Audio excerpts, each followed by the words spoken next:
Betejë ligjore zgjati 4 vjet, por në fund një e mbjetuar kundër dhunës seksuale gjatë luftës fitoi karshi shtetit.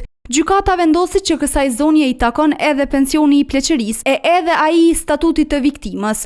Më 15 prill ajo mori të 2 pensionet. Prej datës 15 e mbjetuara parë i ka marrë 2 pensione, pra pensionin si viktime dhunës seksuale si dhe pensionin e moshës. Kjo u arrit veç pasi Qendra Kosovare për rehabilitimin e të mbjetuarve të torturës bëri padi ndaj departamentit të pensioneve qysh në vitin 2021, pasi me të arritur në moshën 65 vjeçare, viktimat janë detyruar të zgjedhin se cilën pak dëshirojnë ta përfitojnë, pasi ligji i kufizonte. Kemi bërë padi në 2021 dhe është dashur që të presim derisa në gjykatë i vjen rendi për të shqyrtuar dhe për të vendosur për ato raste. Gjykata themelore në Prishtinë ka marrë vendim për secilin pra veçeve, sepse janë trajtuar veçmas, të ju njihet e drejta në pension të 2 fesh. Por përkundër kësaj, ky vendim është individual dhe jo i përgjithshëm për të gjitha viktimat. Fatkeqësisht në praktikën që është duke u zbatuar, do të secili rast me bën një padi në gjykatë, me prit derisa të vendosë gjykata dhe me vendim gjykatës me kërkue me ekzekutuar vendim. Pra janë individualisht, domethënë duke përfituar këto drejta,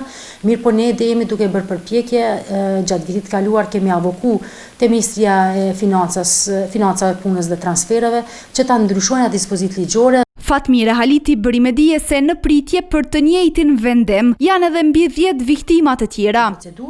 Dhe ajo që ka ne po insistojmë